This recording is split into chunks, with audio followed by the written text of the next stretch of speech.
We're just doing a little red nose silliness for Red Nose Day. Happy Red Nose Day!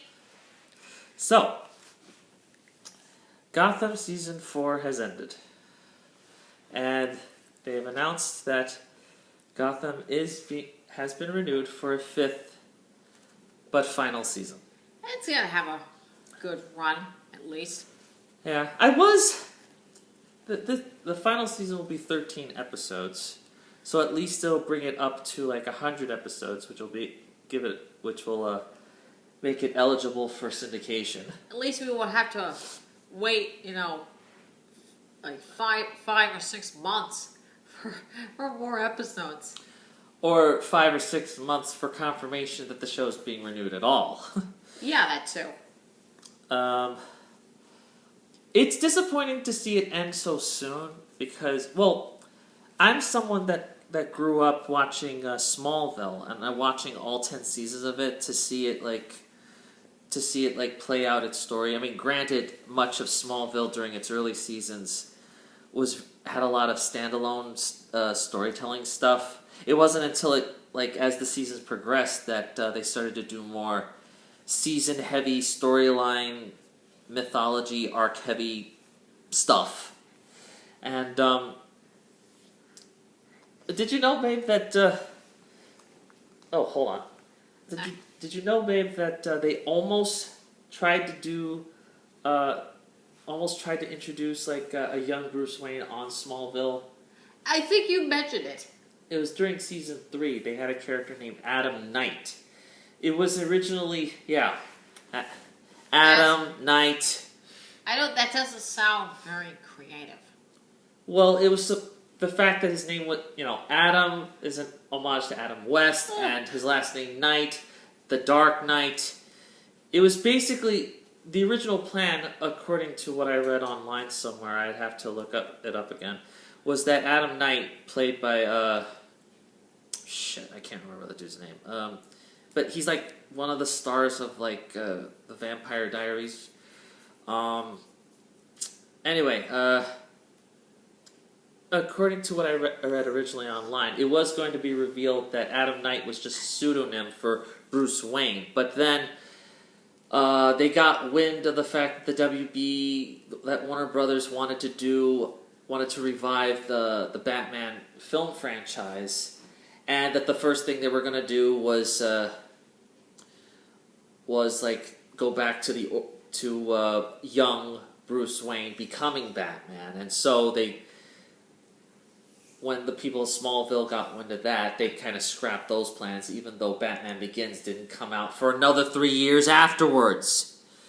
But anyway, not important. What can you tell? Anyway, not important. I was hoping that Gotham would last at least 7 years.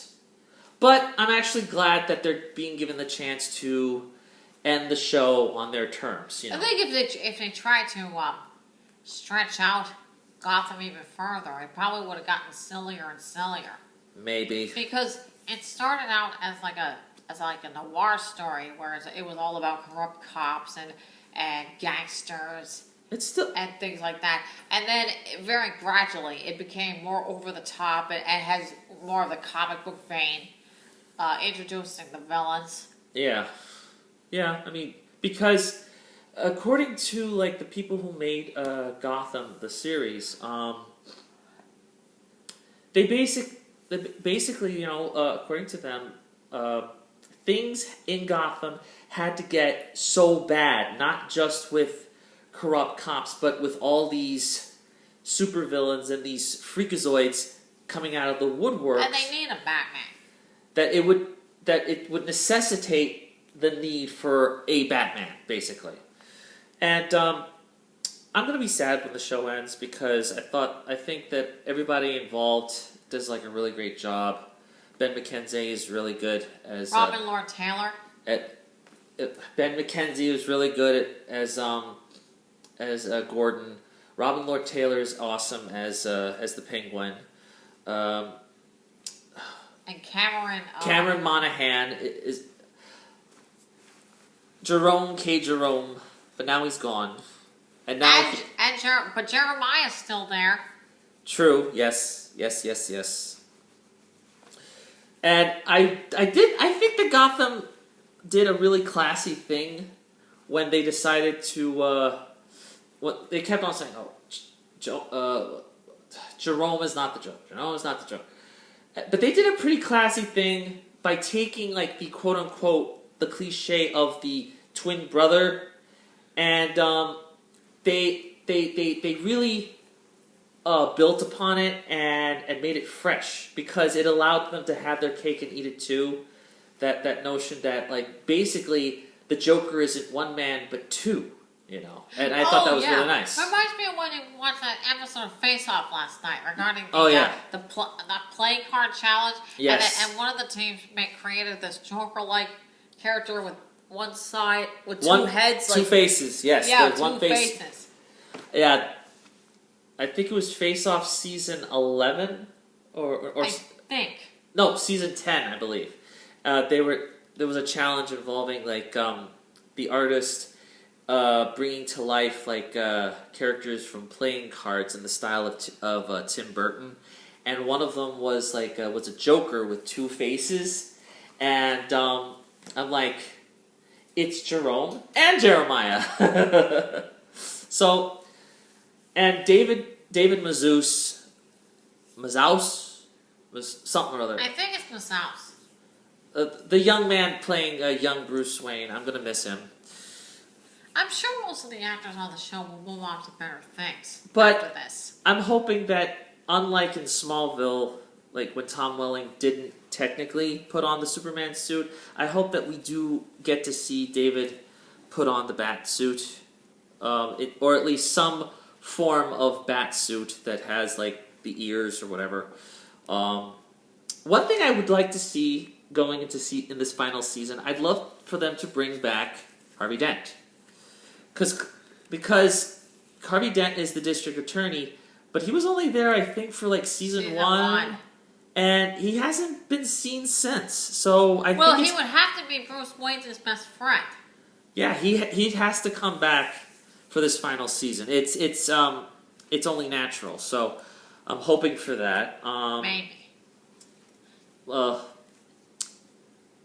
Something else that would be kind of neat, but I don't think they'll do for season 5 because because although they did do a thing, I think back in season 1 where they had a minor Easter egg hint to the character of Bane, like in which there was like some person doing some experiment with something called venom, and it was the same venom extract that Bane would use to. Actually, I think it was called Viper on the Gotham show. Oh, yeah. It did create super strength in people who tried it, but then it ended up killing them by destroying their skeletons and plating them of calcium and stuff like that. Yeah. So there was like a sort of minor nod to Bane. So, but I'm also gonna miss the guy who plays Edward Nygma. Corey Smith. Corey something Smith. I can't remember his name off the top of my head for the life of me, and I'm always good with names. But yeah, Corey Michael Smith. I think so. Anyway, I'm gonna miss him when the show ends because he did a really great job as Enigma the Riddler. So.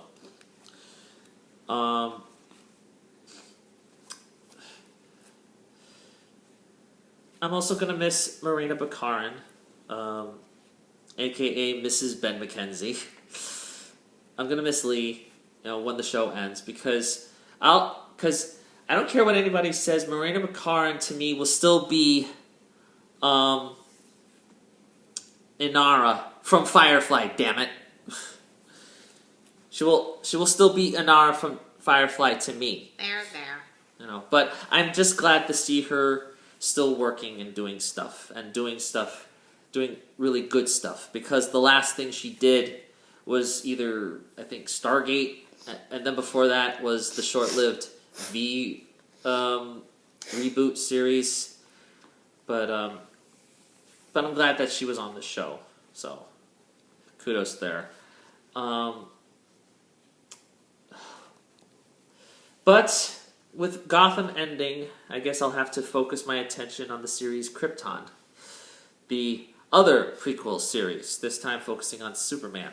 But, or at least the one that focuses on the events, that focuses on the planet Krypton and its inhabitants and Superman's ancestors 200 years before the planet blows up.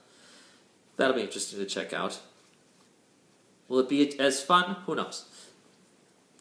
What are you gonna miss about Gotham? I like the guy who played Harvey Bullock. Oh, Donald Logue. Yes. Yeah, I'm gonna miss him too. He was awesome. Oh yeah, absolutely. We're just being silly. Yes, silly Willy, but the boat. But the oh!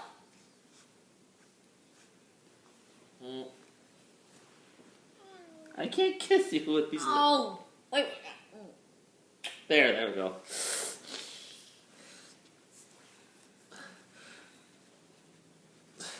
So, got nothing else to say. So, we may come back again and do something else. Until then, Maybe we ought to watch something funny. Maybe we should watch Marathon Pee-wee's Playhouse, or maybe a couple of classic Robin Williams stand-up shows. I'm sure we can find those on YouTube. I'm pretty sure too. Speaking of Pee-wee's Playhouse, this is something I wanted to get off my chest, and it's in regards to not the king of cartoons. the profound difference. This is just the profound difference. Sorry, the profound difference between between the King of Cartoons from season 1 and the King of Cartoons from the rest of the series. Okay, nothing against the original actor who played the King of Cartoons. No, he wasn't bad. I don't think. I don't have anything against him. Considering that he passed away a couple of years ago, but the problem with the original actor, or at least with the King of Cartoons from season 1, is he was such a non-entity, or at least he had a costume and a presence and a film projector, but most of the stuff was just all in the build up to his arrival. Mostly in regards to whenever he was escorted to the playhouse by a freaking taxi what was the girl's name? Dixie or Trixie? I think it was Trixie, but when she would play a fanfare, and then she'd be what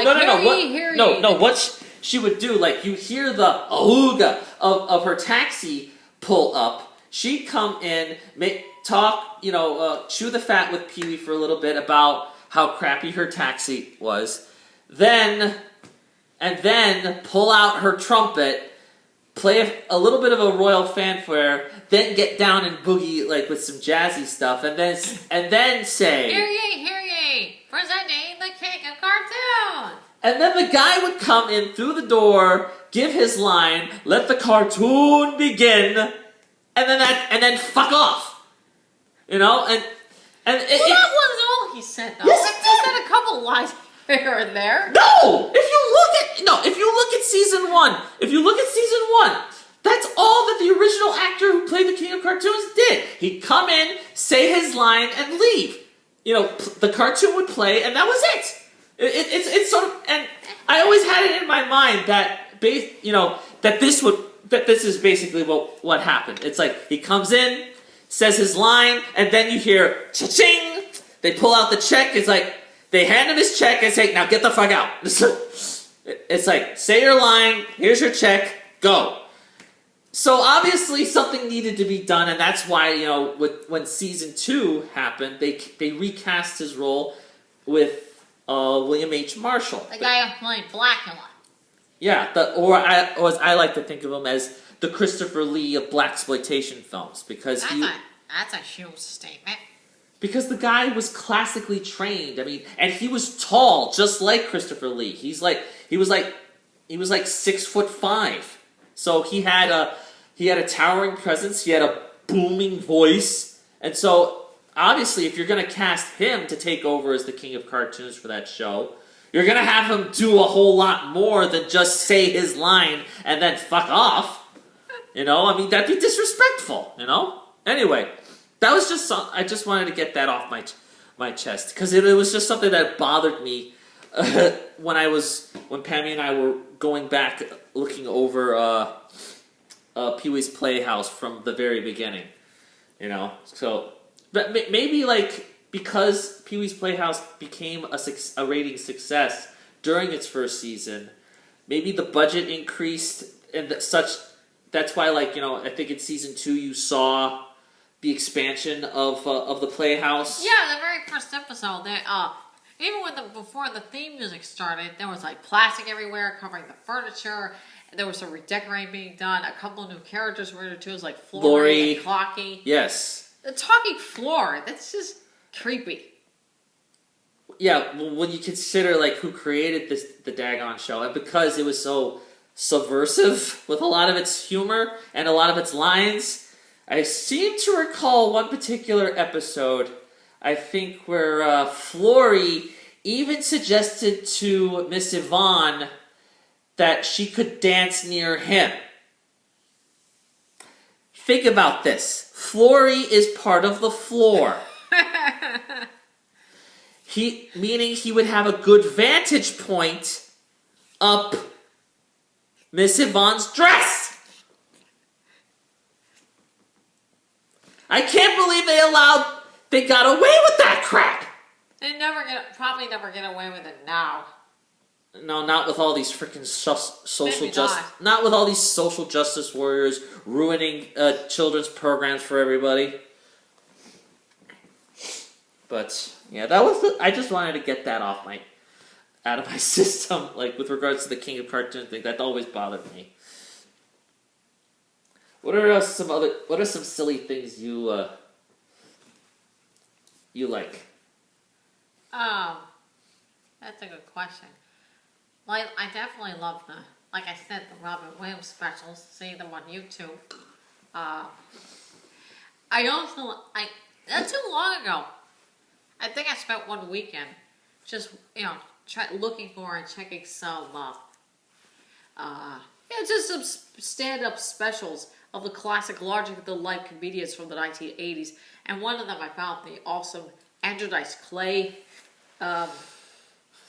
special. I can't remember off the top of my head what it was called, but it was one where he had the studded jacket, smoking his cigarettes, just totally into character, smoking it like this. Yeah, that's his classic thing, being able to put his arm over his head. Putting his arm over his head, something I can't even do. But I love the foul nursery rhymes. Because you remember, it's like one of those things where when you want to recite the nursery rhymes in high school, and you get so you look cool in front of your friends. And you get freaking in trouble for that kind of shit. I remember, because he was, his whole thing was was his foul mouth. The fact that every other thing was shit, fuck, shit, fuck, shit, fuck. But so was every other comedian in the 80s. I mean, Richard Pryor. Richard Pryor, Eddie Murphy. Well, yeah, but Andrew Dice Clay. But I think it was expected of Eddie Murphy and Richard Pryor largely because they're black, and